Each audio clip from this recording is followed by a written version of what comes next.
¿Por qué es importante hacer el diagnóstico de cáncer en nuestra población infantil? Población infantil consideramos a toda persona menor de 18 años, a toda la población menor de 18 años.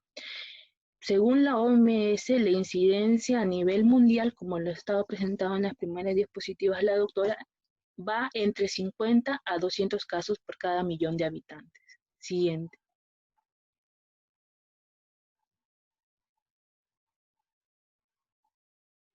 Las características de la enfermedad en la niñez son considerablemente diferentes a las observadas en otros grupos de edad. ¿Vale? Y hacemos siempre la comparación con la población adulta. Mientras que en los niños, los tumores que están a la cabeza vienen a ser las leucemias, los linfomas y los tumores del sistema nervioso central.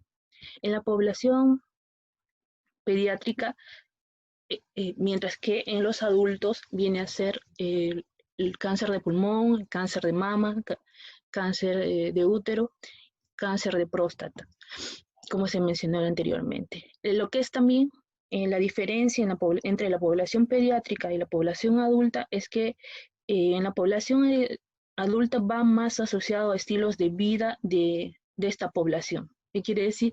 El hecho de ser consumido de cigarros, el hecho de tener una dieta alta en grasas o en nitritos, el hecho de tener exposición tal vez por el ambiente laboral a bencenos o a insecticidas, ¿no? En cambio, en la población pediátrica esto no se va, no al menos se puede definir una causa asociada en concreto, ¿no? Pues como lo hemos estado mencionando. De esto, ¿qué podemos presumir o qué podemos decir? Es que el cáncer en niños no se previene, lo que se hace es hacer un diagnóstico precoz. Y para hacer el diagnóstico precoz es detectarlo oportunamente, con lo que nosotros podríamos y podemos aumentar la oportunidad de curación. Como lo mencionó la doctora, en países desarrollados, el cáncer es curable en un 80% de los pacientes. Este es un número mágico, ¿no? Antes escuchábamos lo que es el diagnóstico de cáncer y en el ambiente hospitalario y hasta en la misma familia se limitaba la intervención y era casi sinónimo de muerte. Con este nuevo número nosotros tenemos que hacer todo lo posible para que se pueda curar el paciente, ¿no? El problema a nivel país, tenemos una desventaja, es que somos un país en vías de desarrollo y este número mágico va a bajar hasta un 20%. Y esto se da por varias razones, ¿no? El más importante, la limitación en el acceso al tratamiento y diagnóstico en el paciente. Siguiente. Ahora, ¿cuáles son los factores asociados al retraso del diagnóstico? Siguiente. Sí. Este es una diapositiva en la cual nosotros vemos los intervalos de tiempo dentro del diagnóstico de cáncer infantil. Si vemos el extremo izquierdo, es la biología y el inicio de la enfermedad. De ahí pasa un tiempo y el cáncer comienza a dar síntomas, los cuales son detectados. Ahí se marca un corte, un punto, ¿no? En donde viene el retraso del diagnóstico por parte del paciente, ¿no? ¿Cuánto yo me demoro en acudir como paciente a un centro de salud? De ahí está el retraso en la referencia. El paciente acude a un centro de salud. Acá vienen otros tiempos o intervalos de tiempo, ¿no? Que son el retraso de la referencia hacia un ambiente, el retraso hacia el oncólogo, y una vez que está con el oncólogo, el tiempo de retraso para inicio de tratamiento. Si ustedes ven las flechas, las líneas, en lo que es el retraso del ambiente hospitalario, el retraso de la parte médica es la que marca, la que más predomina, la que más define en los pacientes con diagnóstico de cáncer infantil. Entonces, todo personal de salud, todo persona que está en lo que es el ámbito de atención a la población infantil, debería tener dentro de sus diagnósticos diferenciales la sospecha de cáncer infantil, porque como ven, eso es lo que va a determinar el tiempo en el diagnóstico y posteriormente el inicio de tratamiento, y con ello la sobrevida, la tasa de curación, y el grado de compromiso que va a tener el cáncer en aquel paciente con cáncer infantil. Siguiente. Siguiente.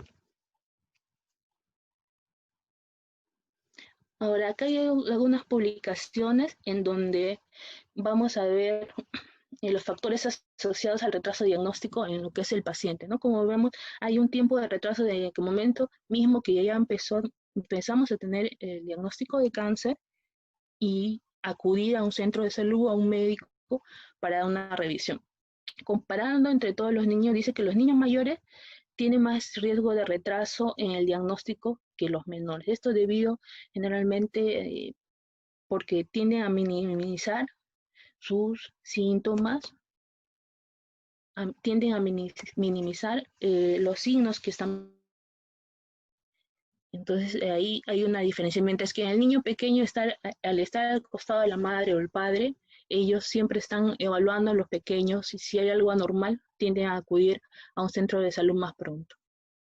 Ahora, también influye la edad de los padres. También se relaciona con mientras más jóvenes sean los padres, el tiempo de diagnóstico suele ser menor. Y esto es debido también a que el miedo de estar frente a algo que no conocen hacen que los padres más jóvenes acudan a un centro de salud, mientras que los padres mayores, como el cáncer presenta síntomas y signos inespecíficos, que si no lo sospechas, vas a pensar que eso, cualquier otra patología, entonces eso va a hacer que se retrase. Y esto es lo que se ha observado en cuanto a la influencia de la edad de los padres de pacientes con diagnóstico de cáncer.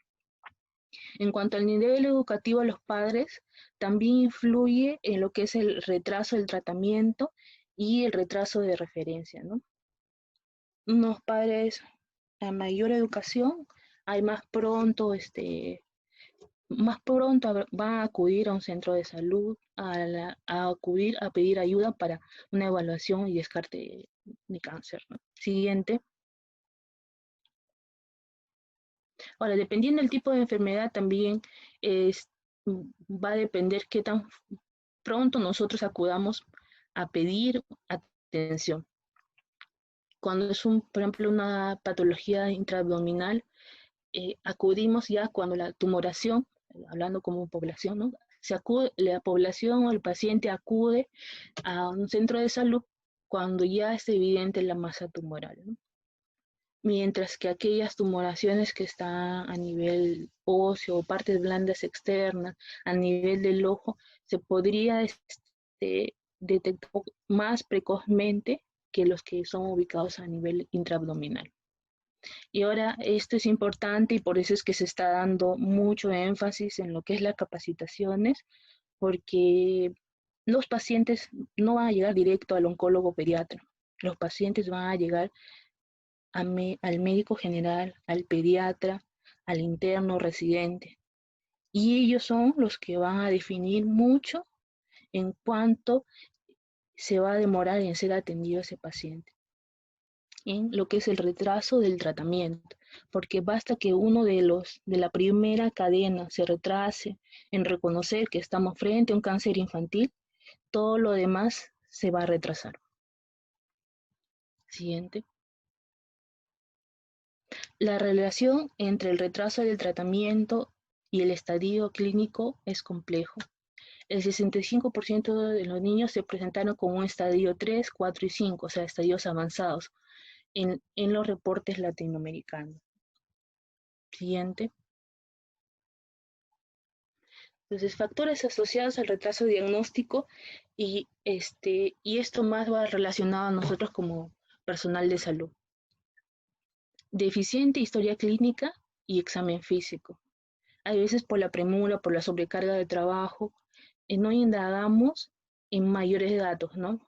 Como la doctora ha ido mencionando previamente sobre la carga genética o familiar, sea, tal vez indagar unos antecedentes oncológicos, ¿no? Hacer un buen examen físico del paciente.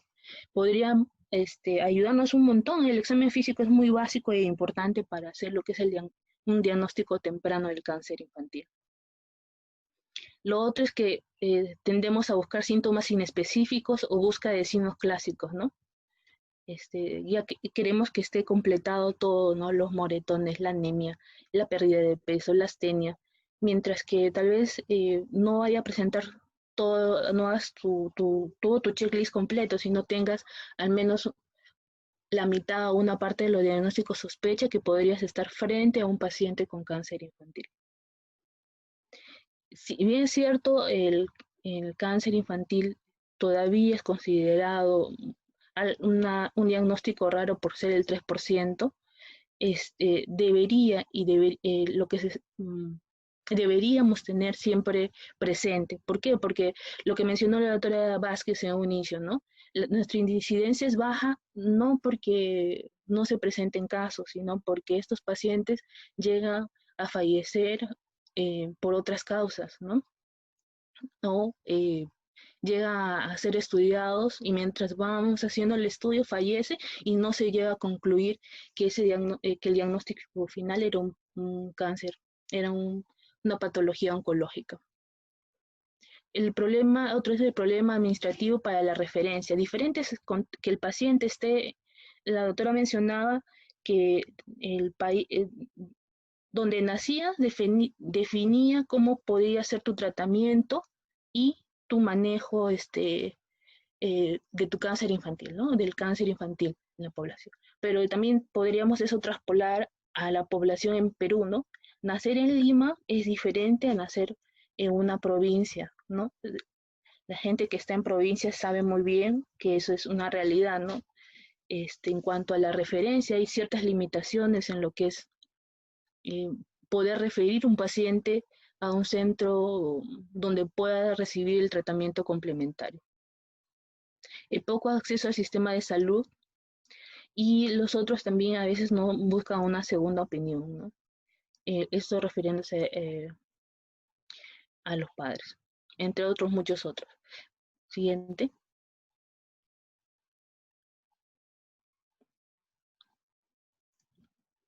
Entonces, volviendo a decir que la evidencia sobre impacto y diagnóstico precoz de cáncer infantil y mortalidad. El diagnóstico precoz ha sido asociado en algunos estudios a un menor riesgo de mortalidad por cáncer infantil. Esto de particular interés en patologías como retinoblastoma, leucemia y nefroblastoma y rabdomiosarcoma, en los cuales la tasa de curación es alta, siempre y cuando sea diagnosticado precozmente. Siguiente. Experiencia local. ¿Qué es lo que pasa a nivel de Perú? Siguiente.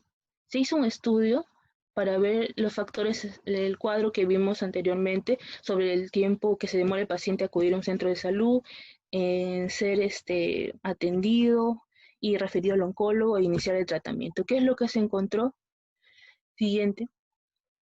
Eh, lo que dice a nivel de Latinoamérica y a nivel mundial se refleja en este cuadro, ¿no? Es un estudio hecho en un instituto de Lima en donde se vio que los pacientes que habían llegado a este centro, la mayoría estaba en estadios avanzados, en estadios 3, 4 y 5.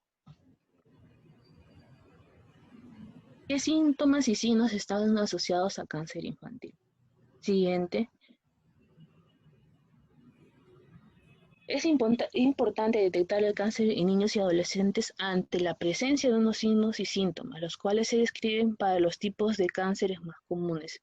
Ustedes, en el desarrollo de las diferentes charlas que se va a ir dando durante el curso, van a ir viendo y fijándose que si bien es cierto son síntomas y signos específicos, en algunos casos el examen físico más los exámenes de sangre o de imágenes y los signos y síntomas nos van a permitir hacer el diagnóstico de la enfermedad. lo más importante es hacer una buena historia clínica y un buen examen físico. Esta es la diapositiva que nosotros vemos a nivel de las redes sociales y se comparte mucho cuando es el Día del Cáncer Infantil y son los 10 signos de alarma que serían los signos y síntomas más importantes a fijarnos, a memorizarlos, para que de ahí podamos enrumbar nuestra sospecha diagnóstica, ¿no? Dolor persistente en huesos, eh, fiebre sin causa o por más de una semana, moretones o sangrado a nivel de nariz o encías, crecimiento tumoral o de ganglios, eh, picazón en el cuerpo y lesiones en la piel. Otro de los signos es cansancio fácil, palidez y anemia súbita, pérdida de peso, dolor de cabeza y vómitos por la mañana por varios días, el abdomen que crece rápidamente, Dime. que no mejora. Ya le bajé el volumen. Qué bueno. Ya. Y bueno, para concluir, somos un equipo humano, los oncólogos pediatras, que tratamos que poder manejar y tratar a la mayor cantidad de niños, niños y adolescentes del Perú, pero no solamente tratar, sino poder hacer, si los diagnosticamos precozmente, si hacemos una detección precoz, podremos brindarle mayor calidad y mejor calidad de vida, mejores tasas de tratamiento. Y eso, para lograr eso, no solamente es el trabajo de los oncólogos, sino también de todo personal de salud que atiende a población pediátrica.